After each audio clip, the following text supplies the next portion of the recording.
On today's episode of What's Going On with Shipping, it's an earthquake in New Jersey. I'm your host. Welcome to today's episode. So we had a 3.9 magnitude earthquake in New Jersey this morning, which is not necessarily a big earthquake, but what makes this one interesting is that it was felt up and down the East Coast. In fact, all the way from southern Canada down through Washington, D.C., and all through New Jersey and New York City, Connecticut, Massachusetts, Rhode Island, all felt it up and down the coastline here. This is not a map of where people felt the earthquake. This is a map of where the United States Geological Survey actually recorded the earthquake. The epicenter was right about here between Trenton and Princeton, New Jersey, and this is a map of where people reported that they felt it. So you can see it's a pretty broad area, but let me show you another map. This is a map of the east coast of the United States showing all the nuclear reactors. You can see that there are multiple nuclear reactors that were potentially impacted by this earthquake. Now, the good news is there is no damage to any nuclear reactors. No radiation was released. Everything is fine. But this does kind of beg the question of what would happen if there were a much more significant earthquake along the east coast of the United States. There are two different issues when it comes to earthquakes and shipping. One is the impact on ports, both in terms of the port infrastructure and the cargo that might be stored there, and the other is how it impacts transportation networks, particularly rail and trucking.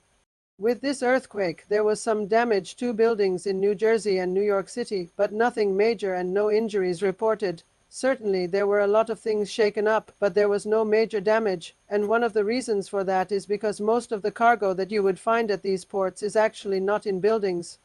It's outside. You have the containers sitting outside. You have bulk commodities like coal and oil and things like that sitting outside.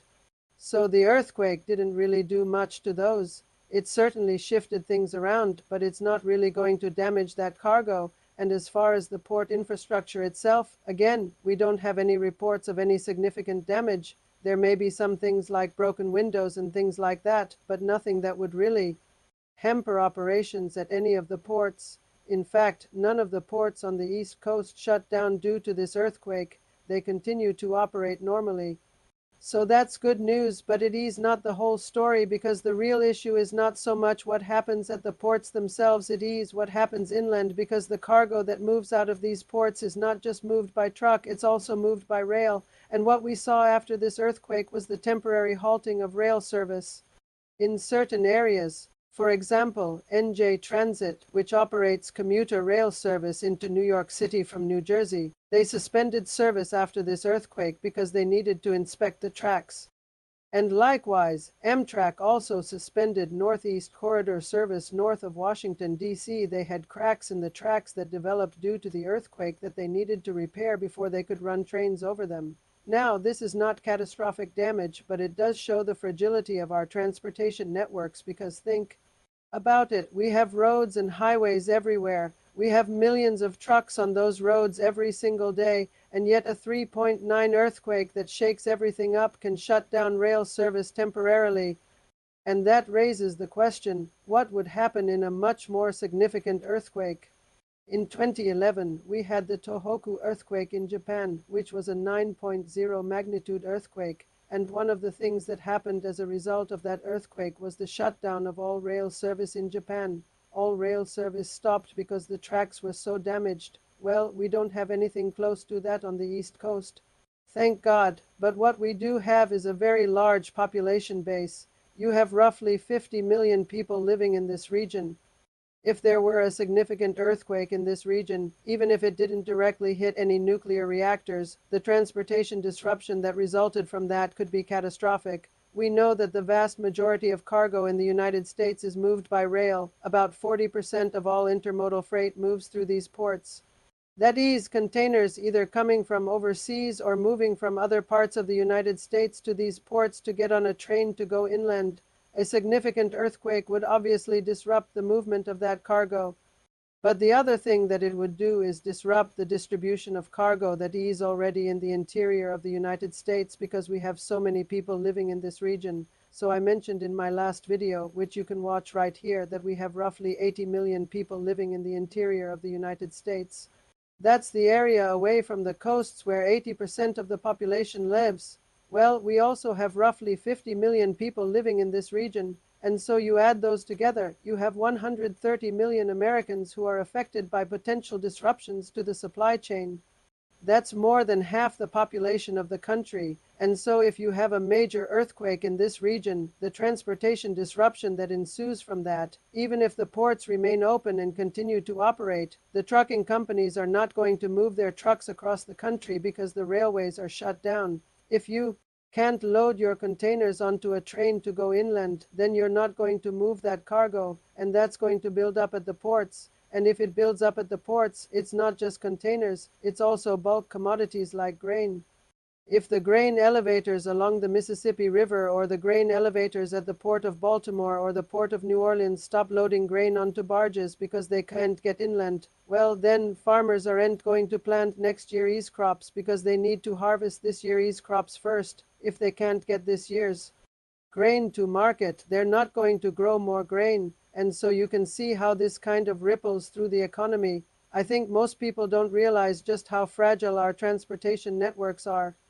We saw this after Hurricane Sandy. We saw this after the Texas ice storm and again with the earthquake. The supply chain is strong. It can withstand a lot, but it's fragile in many ways as well. And the biggest risk to the supply chain right now is transportation disruption. You can also throw in bad weather. Of course, bad weather always seems to be part of the equation. We've got winter coming on. We've got a potential snowstorm in the Great Lakes region tomorrow, but that could also affect the West Coast. We're starting to see more and more rain in the Pacific Northwest.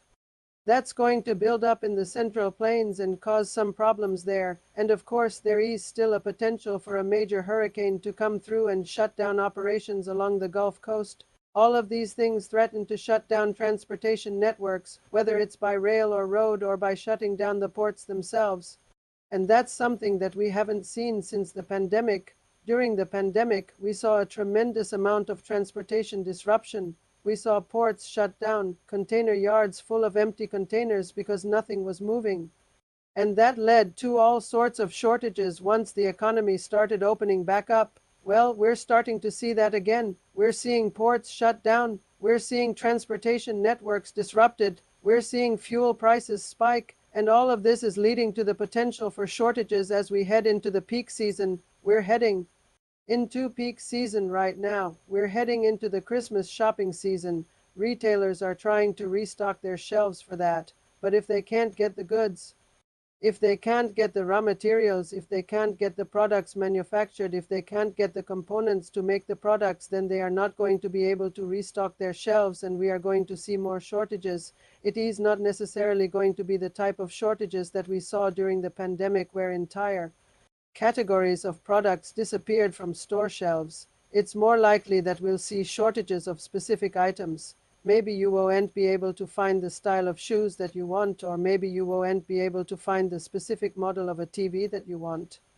But there's still going to be TVs available, there's still going to be shoes available, but it might not be the specific item that you're looking for. And I know that sounds like retailers just trying to put the blame on supply chain issues, but trust me, this is real. We are talking about having a fuel crisis right now in the United Kingdom because there is not enough truck drivers. We're seeing the same thing here in the United States. We're seeing ports shut down because there's not enough longshoremen. We're seeing all sorts of things happen because there's not enough workers.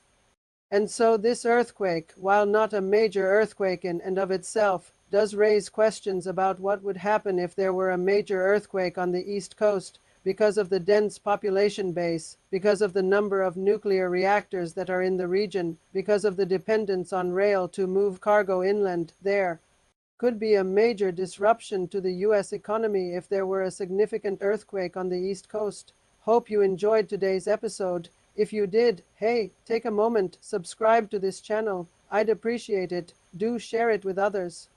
And if you can support the page, how do you do that? You can become a monthly or yearly subscriber. There's a link down below in the description that allows you to do that. All right, until next time, take care. Don't forget subscribe for more info. Thanks for love.